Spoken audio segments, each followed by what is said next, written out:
la escuela de la oración. Cuando yo analizo esto, amada iglesia, y cuando leo una y otra vez estos aspectos que el Señor menciona, vamos a tener una estructura, un modelo que va a tener 7 aspectos. Y que dentro de estos 7 aspectos,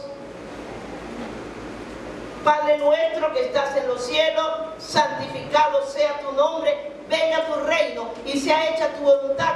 Esos 4 aspectos tienen que ver directamente con mi relación con Dios. Luego, perdona nuestras deudas como nosotros perdonamos el pan nuestro de cada día y líbranos del mal. Son 3 aspectos que enfatizan cómo debe ser mi relación con el hombre, cómo debe ser mi relación con mis semejantes. Eso está allí en este modelo de oración. Y cuando yo analizaba y leía esto, hermanos, me decía, Señor, ¿cuánto me falta aprender? Y a la vez se generaba como una preocupación porque necesitamos pastores que enseñen, hermanos.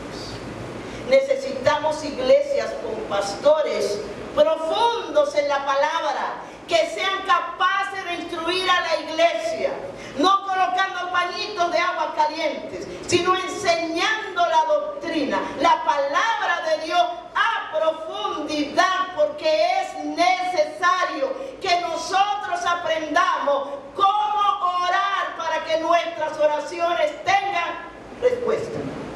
Lo otro es que tampoco quiero que se genere dentro de usted una angustia, porque la oración no es que nos va a generar angustia.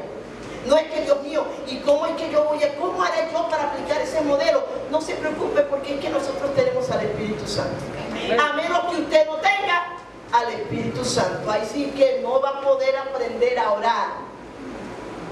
Sabrá hacer peticiones, pero apegarnos al deseo de Dios como Dios quiere, ninguno lo va a lograr a menos que el Espíritu Santo esté dentro de sí, de él. Ahora, hermanos amados, vamos rápidamente a la presentación y venimos a la escuela en esta mañana para ser instruidos por el Señor. En la escuela recibir la formación que me va a llevar a un aprendizaje que me va a permitir enseñar a otros. Y todo eso lo vamos a vivir ¿dónde? En la escuela. La iglesia se convierte en una escuela para instruir acerca de Dios, de su palabra, del evangelio y del reino de los cielos. Para algunos resulta fácil orar, para otros resulta difícil orar. Y hay momentos en que vamos a querer orar y hay momentos en que no vamos a tener deseos de orar. Y eso es parte de la cotidianidad de nuestras vidas y también obedece a algunos factores espirituales que se van a interponer para que usted y yo no oremos, porque Dios nos ha dejado la oración como el medio por excelencia a través del cual yo puedo acercarme a mi Padre, a mi Señor, a mi Salvador, a Cristo Jesús, teniendo a mi lado al Espíritu Santo como un abogado, como un consolador. Entonces, estas cosas, aunque muchas veces las sabemos, las olvidamos, hermanos. Y también pensaba en esto, En mi caso, yo tuve delante de mí una escuela de oración. Pero también sé que esta no es la realidad de todos los que están presentes en esta mañana. Les digo que yo tuve una escuela de la oración siendo desde niña, porque yo crecí viendo a un padre orar. Y para mí, mi papá modeló con su estilo de vida en Cristo que la oración era tan importante, porque siempre lo veía orar desde niña. Y siempre les he dicho que cuando íbamos a pedirle la bendición, mis hermanitas y yo, y nos asomábamos por la puerta, mi papá estaba de rodillas. ¡Ay! Está orando. Vamos a esperar que ore para ir a pedir la bendición, porque era una costumbre que nosotros teníamos menos en casa. Igual en la noche, íbamos siempre, todas las noches, íbamos a despedirnos y a pedirle bendición y a decirle buenas noches, y ya estaba sobre la sillita orando. Vamos a esperar que deje de orar para pedirle la bendición. Nos reunía en la mesa y nos hacía unos devocionales larguísimos, y nosotros, pero ahí estábamos con mi papá y orábamos y cantábamos, y muchas veces los veía salir y se iba a las quebradas a orar, a clavar sus rodillas delante del Señor. ¿Cómo no iba yo a internalizar que la oración era importante si con 5, 6, 7, 8, 9 años yo vi lo que era la vida de oración reflejada en la vida devocional de mi papá? Pero sé que muchos de ustedes no tuvieron esa experiencia. Por eso es que es importante, hermanos, que hablemos y enseñemos, porque la realidad que tiene la iglesia de este último tiempo es una iglesia, una generación débil, que se acuesta sin orar y se levanta sin orar, que no está valorando la oración como principio y medio fundamental para mantener comunicación con el Señor. Por lo tanto, si no oramos, no hay comunicación, y si no hay comunicación, no hay relación, y si no hay relación, hay una barrera, y no debemos ni podemos asumir la posición de tener una barrera con mi Salvador, siendo que hay un medio tan accesible para comunicarnos con el Señor como lo es la oración, hermano. En la oración vamos a ver la primera P, que es la P de paternidad. Por eso es que cuando nos acercamos al Señor, a nuestro Padre, como un Padre personal. Y cuando usted analiza los versículos que anteceden a estos que yo les leía, vemos que Jesús tuvo que hablar sobre el cómo orar, porque la realidad era que no se estaba orando como era debido. Por eso es que a quienes habló el Señor respecto a la oración: a los escribas, a los fariseos y a los religiosos de su época, que perdieron el rumbo respecto a la oración, porque y comenzaron a orar mecánicamente solo para ser visto, y ese tipo de oración no estaba llegando, hermanos, a ninguna parte. Y el Señor le dice: ustedes aman el orar en las calles, el levantar las manos, el orar en las plazas para ser vistos. Así que la oración había perdido, para los grupos religiosos de la época del Señor, había perdido su esencia en su práctica, y esas oraciones no estaban siendo recibidas por el Padre Celestial. Por lo tanto, el Señor les dice: ustedes deben orar de esta manera, y comienza diciendo: Padre nuestro. Pero debo enfatizar en esta mañana, además, que esta oración del Padre Nuestro no es un rezo, no es un ritual que debo repetir todos los días de los labios hacia afuera, porque la realidad es que no hacemos nada con repetir y conocer religiosamente o ritualmente esta oración. Si mi vida está llena de pecado y está tan vacía, puedo repetirla 50 veces al día y no va a llegar jamás a la presencia de Dios, porque dice: Padre nuestro que estás en los cielos. Y quiero detenerme un momentito y poder decir, esto nos habla, por supuesto, de la paternidad de Dios, de un Dios Padre, que cuando vemos en el Antiguo Testamento, qué tremendo, no vemos esta relación tan afín de Israel viendo al Señor como su Padre. Pero con Cristo hay una paternidad tan hermosa. Cristo lo cambia todo. Todo lo cambia el Señor. Pero, hermanos amados, no podemos, esa paternidad de Dios hacia nosotros y esa confianza que debe haber en nosotros sobre la base de saber que tengo un Padre tan grande que es amoroso, que me ama, no debe confundirse con el abuso que yo puedo presentar ante mi Padre y reverenciando su nombre. Por eso es que muchos dicen, yo hablo con Chuchito allá en el cielo. Eso no es una manera reverente de hablarle al Padre Celestial. O yo hablo, le ponen nombres al Padre como que jactándose de que yo le tengo tanta confianza que lo puedo llamar como quieran. Ningún. Ese Padre debe ser reverenciado y debe ser respetado, porque si las líneas terrenales en la escala de valores familiares, un hijo no debe respetar a su padre, siendo el Padre terrenal, mucho menos nosotros podemos irrespetar al Padre celestial. Esa confianza no me da permiso a irrespetar su nombre, hermanos amados. Ese Padre, además, encontramos en un Padre que hay dos aspectos que tal vez no podemos comprender a simple vista, pero hay dos aspectos cuando hablamos de Dios como Padre, que en Él, hermanos amados, hay inmanencia. ¿Qué es la inmanencia? Porque una cosa es la inminencia. Cuando decimos que el rapto es inminente es en cualquier momento, sin aviso.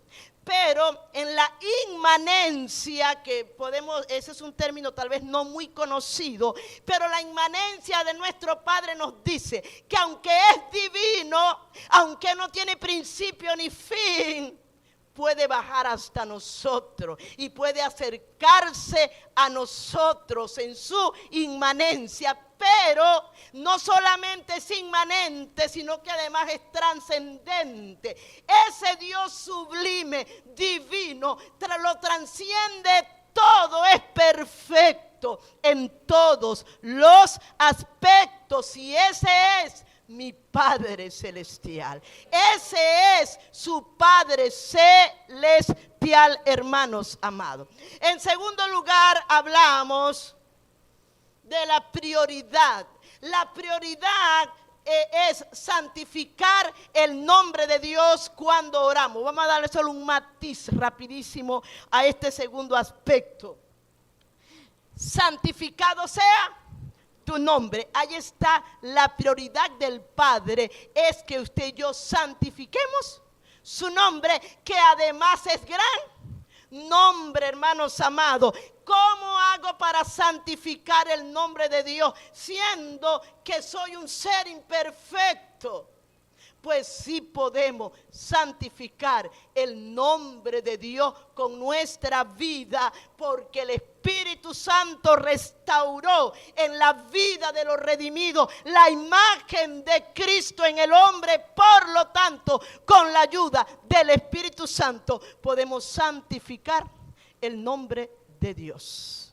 Insisto, ninguna persona que no haya nacido de nuevo podrá santificar el nombre de Dios. Podrá respetarlo en ciertos aspectos, pero santificarlo no podrá. Y cuando nosotros vemos la palabra santidad, vamos a ver que en el griego es agios.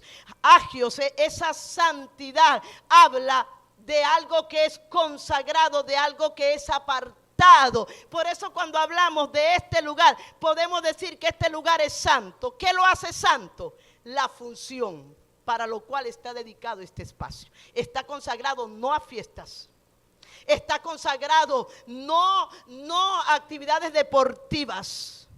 Está consagrado a reunirnos para adorar, para cantar, para clamar, para predicar y para ejecutar toda actividad que tenga que ver con el Señor, con el Evangelio y con su palabra. Ahora, hermanos amados, santificado sea tu nombre. Creo que lo mencionaba Jenny cuando cantaba. Hermanos, para nosotros santificar el nombre de Dios necesitamos creer en Él. Y es tan tremendo que cuando no creemos, no estamos santificando su nombre. Cuando usted lee en el Antiguo Testamento, Dios le dijo a Moisés: no me santificaste delante del pueblo. Ese era Moisés, hermanos. ¿Por qué no lo santificó? Porque la orden de Dios era: le vas a hablar a la roca delante del pueblo. Moisés estaba tan airado y tan cansado que no le habló a la roca, sino que con rabia agarró y ¡pam!, golpeó la roca. Y eso le valió no entrar a la tierra de Canaán. Y Dios le dice: no me santificaste delante del pueblo. Hermanos, ¿cuántas veces, hermanos amados, no santificamos nosotros el nombre del Señor? Y lo santificamos no diciendo: santificado sea tu nombre. ¿Cuántos estarán en adulterio y saliendo en la mañana diciendo: santificado sea tu nombre? ¿Cuántos estarán viviendo una vida de fornicación, pero pueden decir: santificado sea tu nombre? ¿Cuántos estarán viviendo en una mentira, en la más grande de la soberbia, y diciendo: santificado sea tu nombre? Porque no es decirlo con los labios, es hacer con nuestra actitud lo que Dios nos pide que hagamos para santificar su santo nombre. Por lo tanto, las oraciones que no tienen respuesta, no digo todas porque eso es complejo, algunas serán porque no estamos santificando en nuestro carácter el nombre del Señor. Número 3, propósito. ¿Dónde nosotros vemos el propósito? Lo vemos en el tercer aspecto de esta oración. Venga a nosotros tu reino. Ahora bien, hermanos amados, ¿qué significa esto? ¿Qué papel juega esta expresión en este modelo de oración? Programa de Dios, venga a tu reino. ¿Por qué programa de Dios, hermanos amados? Porque Dios tiene un plan diseñado desde antes de la fundación del mundo. Y en este tiempo y los años venideros, la humanidad va a su ocaso y vamos rumbo a la consecución del programa de Dios para su pueblo, hermanos amados. Por eso dice: venga tu reino. ¿Qué reino? El reino de Dios. Pero ese reino tiene dos aspectos. Venga tu reino, que es el programa de Dios, tiene que ver con gobernanza de Dios. Por lo tanto, lo primero que debe haber en nuestra vida es que Dios gobierne sobre mi vida, sobre mis acciones, que Dios gobierne, su gobierno esté en mí. El gobierno de Dios, que tiene que ver con el reino de Dios, que tiene además tres dimensiones: una dimensión pasada, una dimensión presente y una dimensión futura. Y de hecho, hermanos, siempre que yo hablo del reino de Dios, que es igual al reino de los cielos, me recuerdo de un profesor que tuve en el CEPAC, que me dio evangelio sinóptico, y no sé, me quedó grabada esa frase. Él nos dijo en una ocasión: bueno, el reino de los cielos es ya, pero todavía no. Y esa frase quedó grabada en mi memoria y siempre me recuerdo: ya, pero todavía no. Ciertamente, el reino de los cielos, hermanos, tuvo una inauguración. ¿Cuándo? Cuando la primera venida de Cristo. Y si nos vamos a la palabra, el Señor dice: y el reino de los cielos se ha acercado, y el reino de los cielos ha llegado hasta vosotros. Y si nosotros nos paseamos por toda la Biblia, mire, hermanos, que nosotros no terminaríamos ni hoy ni mañana, haríamos vigilia y tendríamos tantos aspectos que hablar respecto al reino de los cielos. Cuando usted lee Daniel capítulo 2, en ese libro de Daniel, en el capítulo 2, cuando se habla Nabucodonosor de su sueño y Dios le da a Daniel la interpretación del sueño, allá hay una profecía sobre el reino de los cielos. ¿En dónde? cuando dice, no me voy a meter en los aspectos de la imagen porque ese es otro tema, pero una piedra no lanzada con mano de hombre dio a la imagen en los pies, y la imagen se deshizo desde arriba hacia abajo, y en su lugar se levantó una gran montaña que es un reino inconmovible, hablando el Señor y mostrándole a Daniel lo impresionante del reino de los cielos. Y si nos vamos a Isaías, se nos habla que un hijo nos es nacido, un niño nos es dado, y será principado sobre su hombro, y se llamará su nombre admirable, consejero, Dios fuerte, Padre eterno, príncipe de paz. Nacerá de la raíz de David un vástago, y este tendrá un reino inconmovible. Viene un reino donde el rey regirá con vara de hierro. Eso hace referencia al reino de los cielos. Pero primero el reino de los cielos tiene que venir a nuestro corazón, hermanos. Si el Señor nos preguntara en esta mañana, ¿en cuántos está el reino de los cielos? ¿En cuántos dominará el reino de los cielos? Porque la realidad que nosotros tenemos es que queremos ver tanto a Dios como el Salvador, pero cuando nos toca verle como Señor, allí no hay gobierno de Dios en nuestra vida, sino que hay gobierno de mi carne, de mi propio yo y de mis propios deseos y lo que yo quiero hacer. Si eso está presente en tu vida, no hay gobernanza de Dios dentro de ti. Por lo tanto, el reino de los cielos no ha venido a ti, y uno de los aspectos de la oración para que surta efecto delante del Padre en el nombre de Jesús es que Él gobierne mi vida, que Él gobierne mi ser, que Él gobierne mi corazón. Venga tu reino, Señor, venga tu reino. Y aquí yo quiero, hermanos, resaltar, y miro el reloj. ¿Será que se están durmiendo algunos? Les digo esto, hermanos amados. Dios mío, es que yo me emociono y me impacto porque es que la Biblia es perfecta. La palabra de Dios es pura. Esto está en la palabra, amada iglesia. ¿Y sabe qué? Hay una lucha entre dos reinos. Hay una lucha entre el reino de los cielos y el reino de las tinieblas. Y dice que el reino de las tinieblas tiene un príncipe que lo gobierna. Lo dice Juan en 1 de Juan capítulo 5. Dice que ese príncipe, ¿quién es? Satanás. Entonces hay una oposición entre el reino de las tinieblas y el reino de los cielos. El reino de los cielos es el reino de la luz preciosa de Cristo. Ahora, el reino de los cielos tiene súbditos, y nosotros los salvos somos súbditos del reino de los cielos. Así que usted es ciudadano del reino de los cielos, embajador del reino de los cielos, pero en usted debe haber una conducta, un carácter propio de alguien que pertenece al reino de los cielos, no que es gobernado por el gobierno de las tinieblas. ¿Me estoy explicando?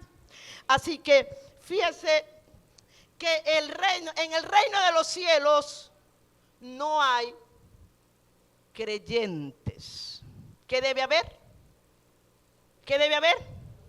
Discípulos, hermanos, no creyentes. No, en el reino de los cielos no hay ninguno convencido.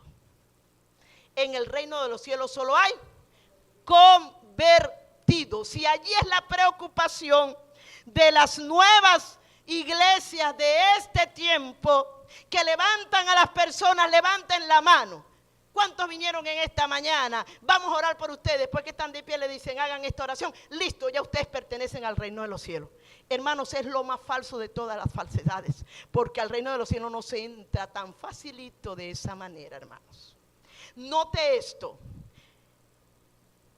En el reino de los cielos, ¿qué hay? Discípulos. Todo el que ha muerto en el Señor está allá en el reino de los cielos, porque es su discípulo. Ahora, me llamó la atención esto que quiero compartirle. Fíjese que la diferencia entre un creyente y un discípulo: el creyente cree en Jesús, el discípulo vive como Jesús. El creyente asiste a la iglesia, el discípulo es una iglesia donde quiera que va. El creyente escucha la palabra. El discípulo vive la palabra. El creyente busca a Dios en tiempos difíciles. El discípulo lo busca y permanece en todos los tiempos. El creyente espera recibir los peces o los panes. El discípulo es un pescador.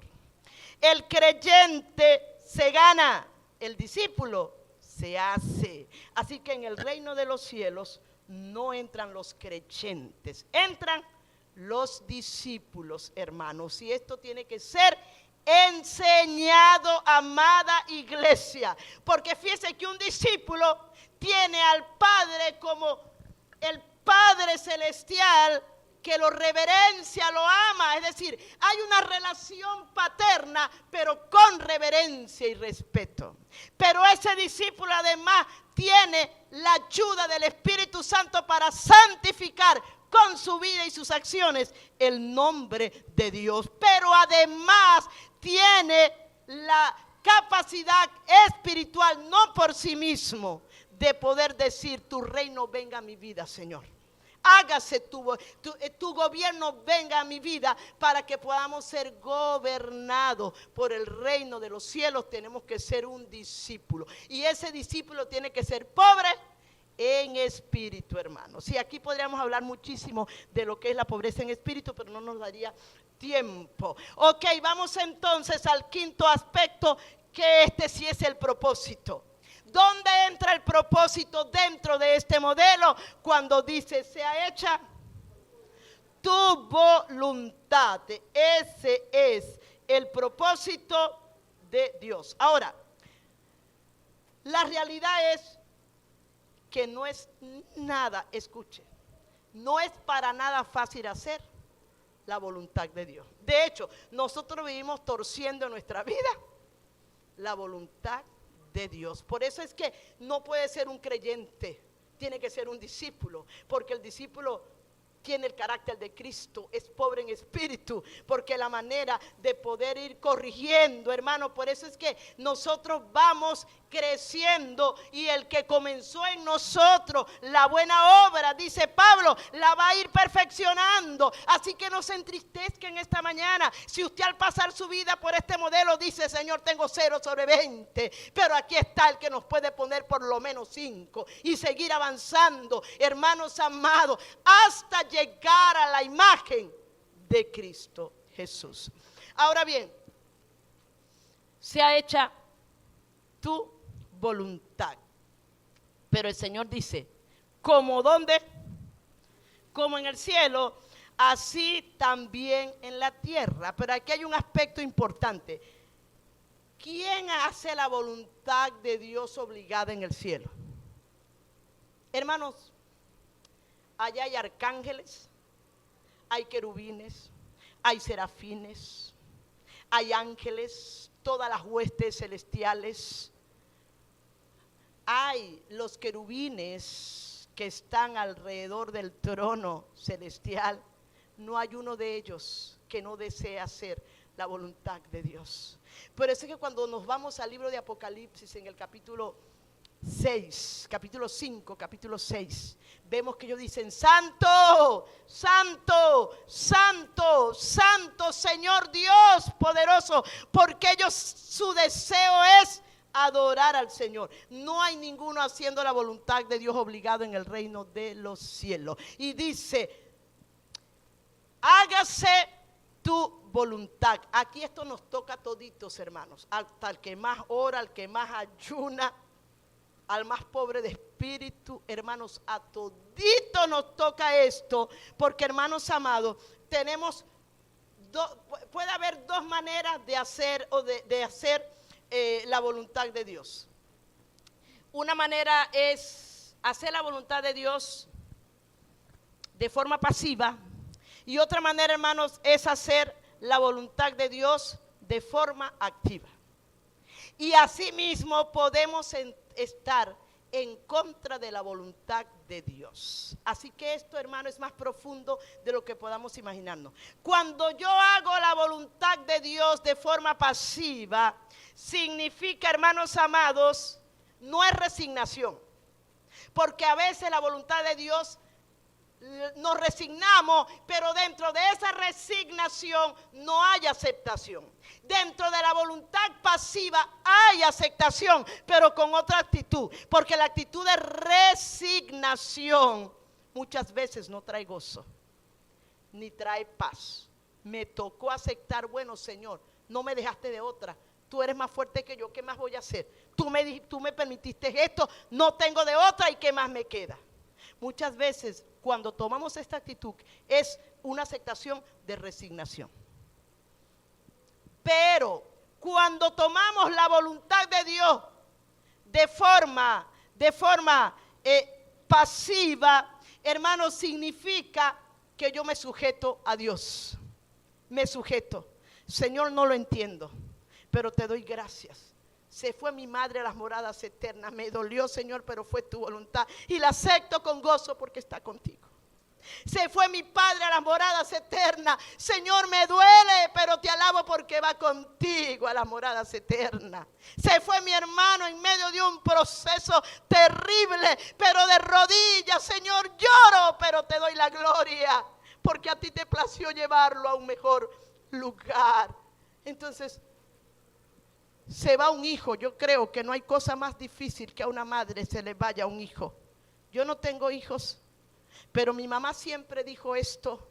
A mi mamá se le murieron 2 hijos y ella siempre me decía, yo soy morocha, mi hermanita murió de 1 año y 1 mes, y ella siempre nos decía, hija, yo perdí a mi madre muy joven, perdí a mi padre muy joven, perdí a muchos de mis hermanos, pero nunca voy a comparar el dolor de despedir un hijo. Es un dolor tan diferente. Sin embargo, se puede decir gracias Dios, porque mi hijo se fue contigo. Y así podríamos enumerar tantas cosas donde se ve de qué manera estoy aceptando la voluntad de Dios en mi vida. Otro aspecto, hermanos, es desobedecer la voluntad de Dios. Y otro aspecto de desobedecer a esa, ¿a qué llama voluntad activa? Cuando Dios te llama. Cuando Dios te llama a hacer algo, ya sea al ministerio, ya sea a prepararte, ya sea a hacer algo para su gloria, y nosotros obedecemos, hay una voluntad activa que agrada a Dios. Estás cumpliendo con lo que Dios te ha encomendado. Pero no siempre cumplimos con lo que Dios nos ha encomendado. Muchos cristianos partieron y partirán de este mundo sin hacer en ese sentido la voluntad de Dios. ¿Se van para el infierno? No, hermano, no se van para el infierno. Por supuesto que irán para el cielo, pero hay un nivel de recompensa, si lo vemos ante el tribunal de Cristo, donde no todos tendrán la misma recompensa. Así que, hermanos amados, el propósito de Dios es que usted y yo hagamos su voluntad, no por resignación, sino bajo una actitud de aceptación. Aunque no entendamos, yo aceptaré. Pero para esto hay que tener entendimiento. ¿Por qué, hermano? Porque a veces culpamos a Dios. ¿Cuántos matrimonios hay donde la esposa se está arrancando los cabellos? Señor, pero esto, yo no pedí esto, Dios mío, ¿qué es esto? O un esposo diciendo, Señor, pero yo no te pedí esta mujer, Dios mío, Señor, esto es una cosa, esto es la gran tribulación, la mujer que me diste. Y Dios no está diciendo, yo no te la di. Usted la buscó y usted la tomó. Yo no te di ese esposo. Usted lo buscó y usted lo tomó. Señor, Dios mío, ¿cómo es posible que me trajiste a esta ciudad? Dios mío, esto es terrible. Esto casi que es Sodoma. ¿Qué hago? Dios mío, ¿por qué? Y Dios, yo no te traje, tú te viniste. Dios mío, este trabajo donde estoy. Ay, Dios mío, este trabajo aquí, como que se mueve más el diablo que en otro lado. ¿Y qué hace usted allí? Dios no te está llevando para allá. Entonces, por eso es que hay que tener entendimiento, hermanos amados. Cuando hay entendimiento decimos, Señor, perdóname, esto no me lo diste tú, esto yo lo busqué, Señor. Y hacemos techubá, como dice el hebreo, y damos media vuelta y nos regresamos a hacer la voluntad de Dios, hermanos amados. Así que hágase tu voluntad como en el cielo, así también en la tierra. Por lo tanto, necesitamos cuando oramos decirle: Señor, hágase tu voluntad en mi vida. Hágase tu voluntad en este llamado que tú me has hecho. Hágase tu voluntad si me voy a casar mañana. Hágase tu voluntad si me voy a mudar. Hágase tu voluntad en el trabajo que te estoy pidiendo. Hágase tu voluntad en mis metas, mis proyectos, mis planes, mis propósitos, mi familia, mis deseos. Sea hecha, Señor, tu voluntad. Porque la voluntad de Dios nunca nos va a destruir. Nos destruye nuestra propia voluntad, nuestra propia toma de decisiones, porque de paso se ha dicho que aunque la sociología habla de la toma de decisiones como una habilidad social, y obviamente es una habilidad social, pero esa será mal llamada una habilidad social cuando no sabemos tomar las decisiones. Y la realidad es que nosotros por nuestra propia fuerza vamos siempre a tomar decisiones erróneas. Insisto, necesitamos al Espíritu Santo. Pero ¿cómo hago si ni siquiera hablo con el Espíritu Santo? Si ni siquiera me rindo a Él. Esto es sumamente importante, hermanos amados, que nosotros podamos descubrir la bendición que está incrustada en este modelo de oración, para que cultivemos una relación más estrecha con nuestro Dios y las oraciones tengan respuesta. Escuche, Dios nos va a decir muchas veces no. ¿Por qué nos dices no? Porque nos está guardando. Otras veces nos va a decir sí, porque nos está bendiciendo. Y otras veces nos va a decir espera, porque nos está enseñando. Sea cual sea el aspecto, la voluntad de Dios debe ser hecha en nuestra vida, y Dios no va a responder todas nuestras oraciones. De hecho, hermanos amados, hay oraciones que Dios nunca va a responder porque están alejadas de aquí, diría Servando, de aquí a Plutón, creo que dijiste en estos días. No, es como, hermano, mire, y hablaba con alguien que yo converso muchísimo y hablábamos y sinceramente concluíamos que hay oraciones que Dios no va a responder porque están mal hechas. Así de sencillo. Hermano, imagínese que usted pueda orar: no aguanto a la pastora Lida, no la aguanto, Señor. Señor, ¿será que te pido envía otro pastor a la iglesia, Señor? Trae otro pastor o otra pastora, Señor. Pero si es la voluntad de Dios que yo esté, Dios no te va a responder. No te va a responder. O que yo puedo decir: Señor, saca Servando, llévatelo, Dios mío, para otra iglesia, Señor amado, que no lo aguanto. Hermano, Dios no va a responder esa oración, porque debo orar: Señor, sea hecha tu voluntad. Porque muchas veces cuando pasan situaciones en la vida de un pastor respecto a las ovejas, es porque ese pastor tiene que ser enseñado, y a veces Dios le va a tener que dar un latigazo para que aprenda. Y esto comienza por la cabeza, pero va a bajar hasta usted. Muchos de ustedes también llevarán un latigazo para aprender cómo debemos orar, hermanos amados. No es a todo: Señor, llévatelo. O que usted tenga un tremendo problemón con la esposa o el esposo: Señor, quítamelo de aquí, Dios mío, Señor. Señor, tú puedes hacer que él se vaya. Ajá, aunque Dios, escuche, si la voluntad de Dios es sacarlo, Él lo va a sacar. Él lo hará, Él se llevará a quien se tenga que llevar, pero dentro de su voluntad. Y yo puedo pedir a Dios, pero decir: Señor, que sea tu voluntad. Ese profesor que me hace la vida de cuadrito, yo casi que pedí en el CEPAC: Dios mío, ya yo no quiero que el profesor Luis Alvarado me dé clase. ¿Será que no puede venir otro profesor? No entiendo, eso como están hablando en chino, yo no sé nada de eso, Dios mío. Pero eso no es una oración que Dios me va a responder, porque si está allí es porque Dios lo está permitiendo. Y hay cosas que están fuera de la voluntad de Dios, Él se encargará de sacarlas de mi vida.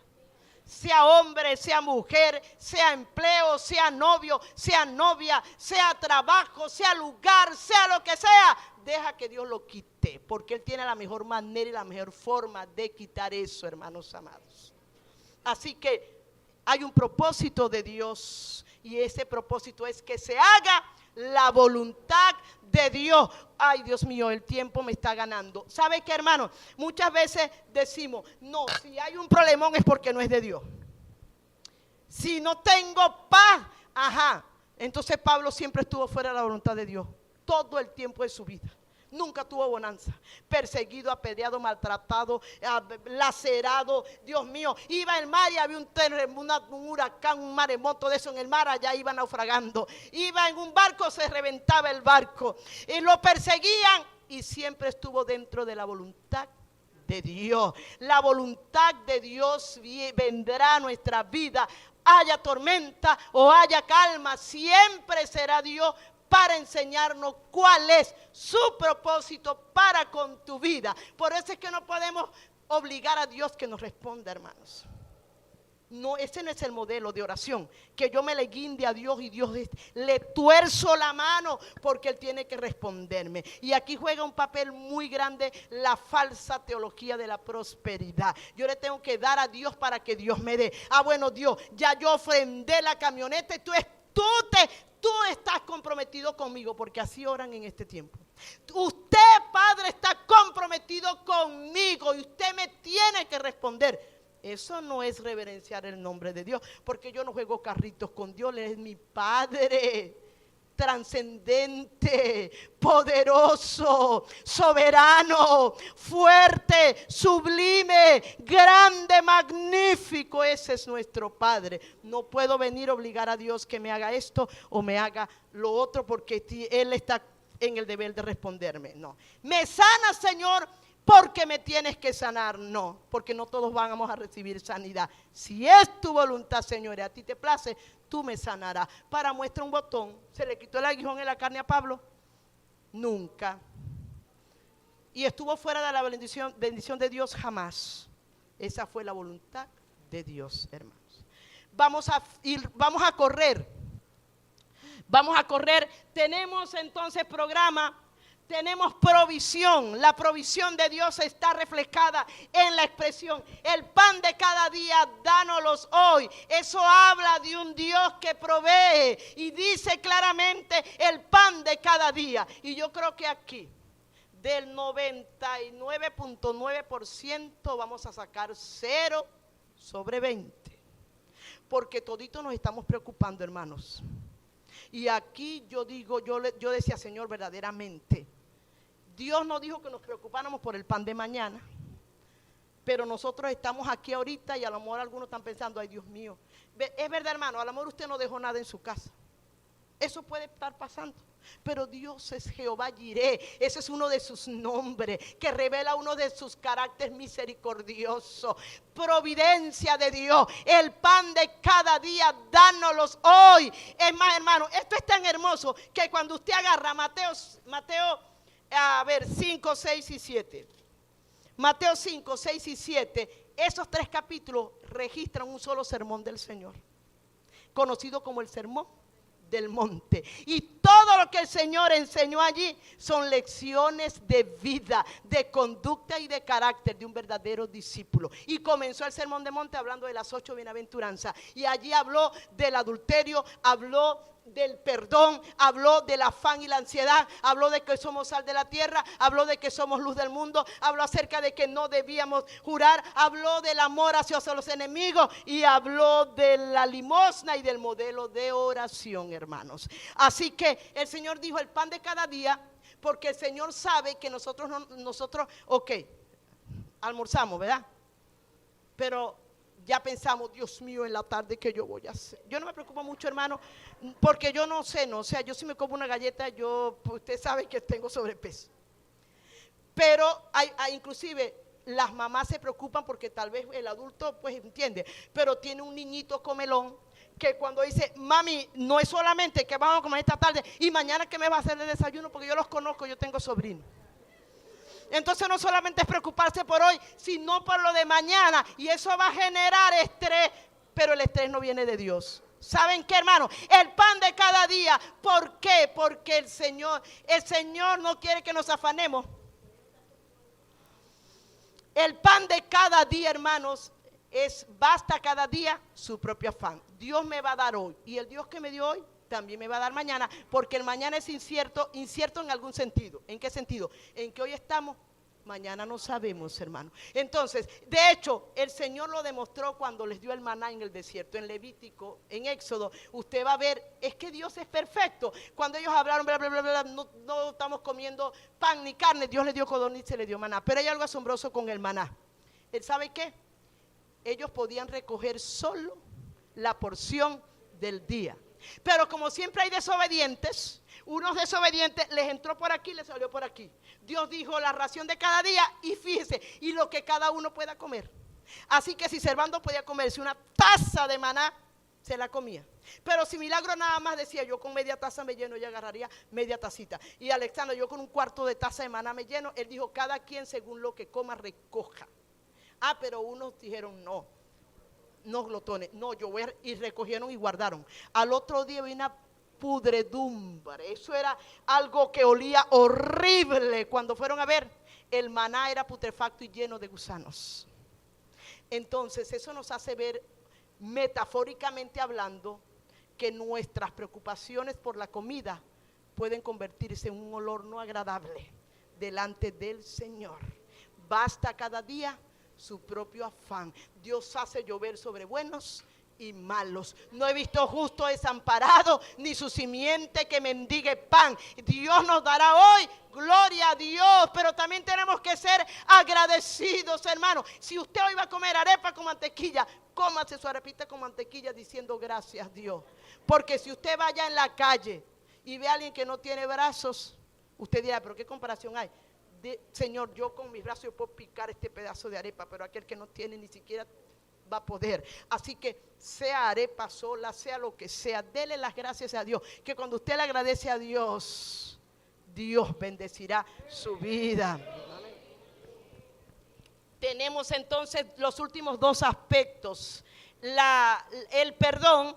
Y aquí sí es verdad, hermano, que solamente le voy a dar una pincelada, pero uno de los aspectos más significativos a mi entender, porque dice, cuando oren ustedes perdonen las ofensas, así como perdona, Señor, nuestras ofensas, como nosotros perdonamos a nuestros deudores. Y de hecho, antes de que el Señor antes de que el Señor hablara de este aspecto, enseñó el amor hacia los enemigos. Y una de las cosas que el Señor decía cuando les habló sobre el amor hacia los enemigos, el Señor dijo esto. Dijo: si saludáis a vuestros hermanos solamente, ¿qué hacéis de más? ¿No hacen también así los gentiles? Sed pues perfecto como vuestro Padre que está en los cielos es perfecto. Y aquí dijo, el Señor dijo, ustedes oren y digan, perdónanos a nosotros como nosotros perdonamos. La realidad es que nuestra naturaleza caída, pecaminosa, la tendencia va a ser al resentimiento, al rencor y a la falta de perdón. Necesitamos entonces poder internalizar que el Padre nos perdona a nosotros nuestros pecados en Cristo Jesús.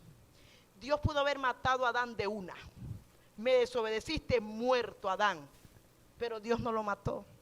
Es más, Dios le dio una oportunidad a Adán de no quitarle la vida.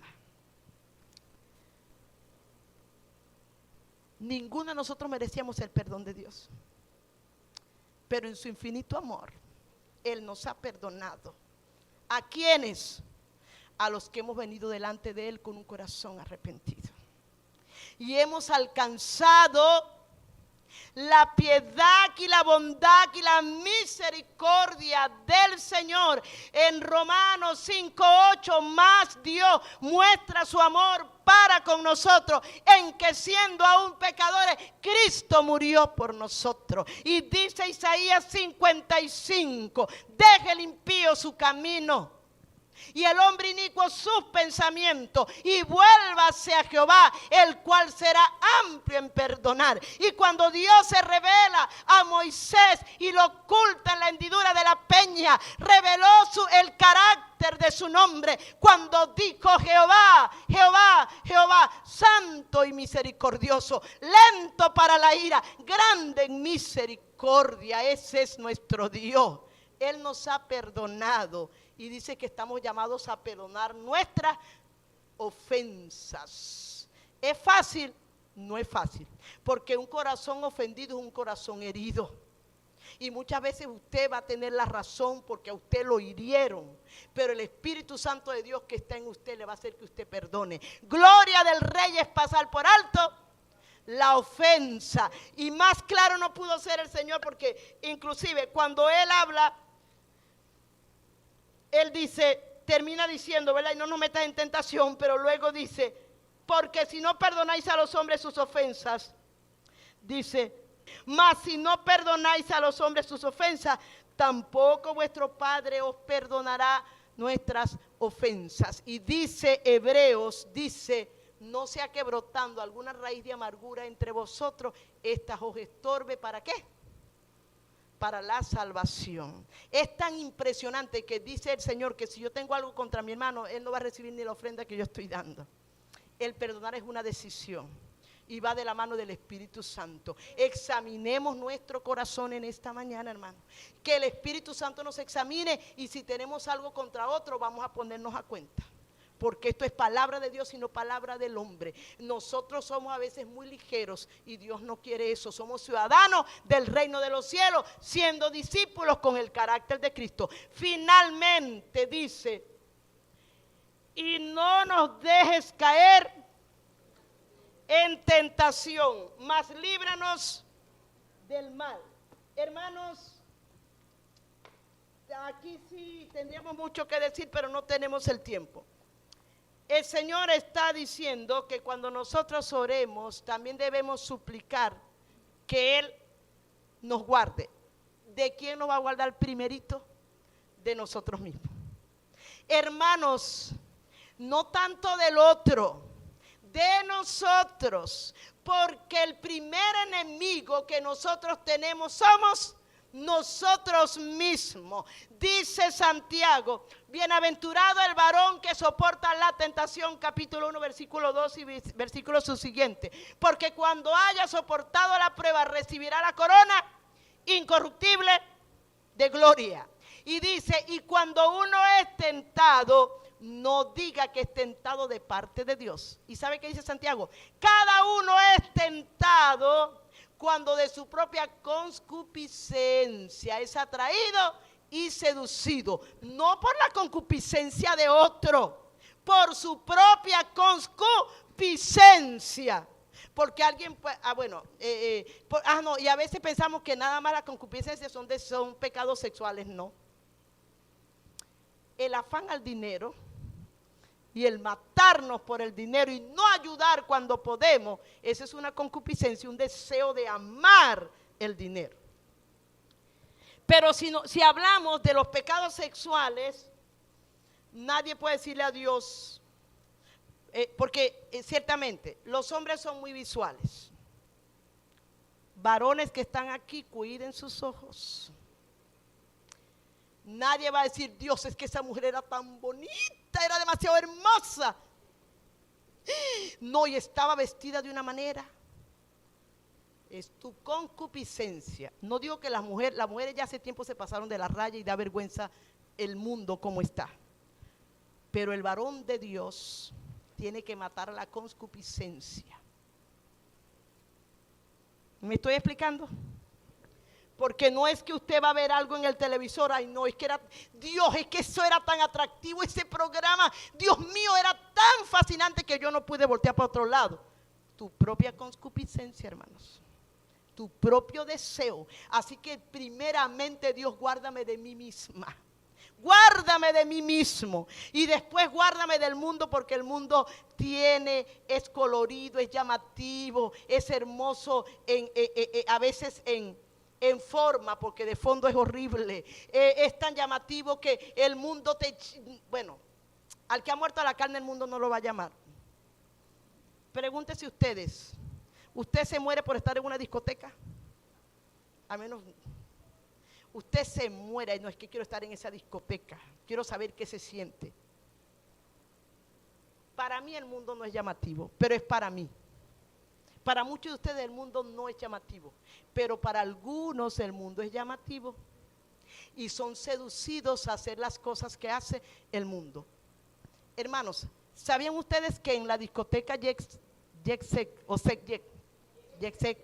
habían muchos cristianos en la discoteca? Porque eso es llamativo, hermanos amados. Y en tercer lugar, y ya termino, hermanos, perdónenme, y otras que vienen. En tercer y último lugar, el diablo. Mire que antes de que Dios nos cuide del diablo, tiene que cuidarnos de nosotros mismos.